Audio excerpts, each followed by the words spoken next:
Сәлем достар. Бүгін біз сіздерге өте қызық ертегі айтып береміз. Ертегіміздің басты кейіпкері Батыл Асылбек. Ол сиқырлы орманға саяхатқа шығады. Бұл саяхаттан Асылбек батылдық пен достықтың маңыздылығын үйренеді. Ертегімізді бастайық. Ертеде бір ауылда Асылбек есімді бала тұрған екен. Асылбек өте шыншыл, ақылды және батыл бала еді. Ол ауылын және достарын жақсы көретін. Асылбек, мен осы ауылды және оның табиғатын жақсы көремін. Бір күні Асылбек ауылдың маңындағы орманға барады. Орман өте әдемі, онда түрлі ағаштар мен гүлдер өсіп тұр. Асылбек, қандай керемет орман. Мен бұл жерді көрмеппін.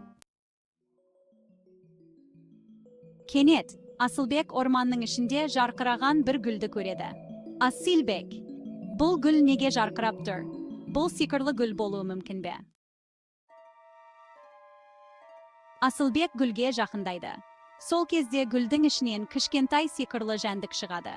Бұл гүлдің сыры бар, бірақ оны тек батылдар ғана біле алады. Мен батылмын, маған гүлдің сырын айтыңызшы. Орманда Асылбекке түрлі жануарлар кездеседі. Ақ қоян, хитрый түлкі және ақылды қарға оған гүлдің сырын ашуға көмектеседі. Сәлем Асылбек, біз саған көмектесеміз. Бізбен бірге бол. Біз бәріміз бірге болсақ, бәрін жеңеміз. Бірақ орман қауіпті жер еді. Асылбек орманның қараңғы бөлігіне тап болады. Мен адасып қалдым, бұл жер өте қараңғы. Бірақ достары оны жалғыз қалдырмайды. Асылбек, біз сенімен біргеміз. Қорықпа. Біз бәрін жеңеміз. Біз сенің жолыңды табуға көмектесеміз. Достарының көмегімен Асылбек қараңғы орманнан шығады. Мен бұны істей алдым, мен батылмын.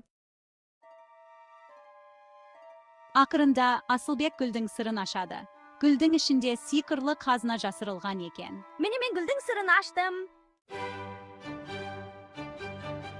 Асылбек достарымен бірге ауылға оралады. Ол ауылдастарына өз сапары туралы айтып береді. Асылбек, сен нағыз батырсың. Барлығы Асылбектің батылдығына таң қалады. Асылбек ауылдың батырына айналады.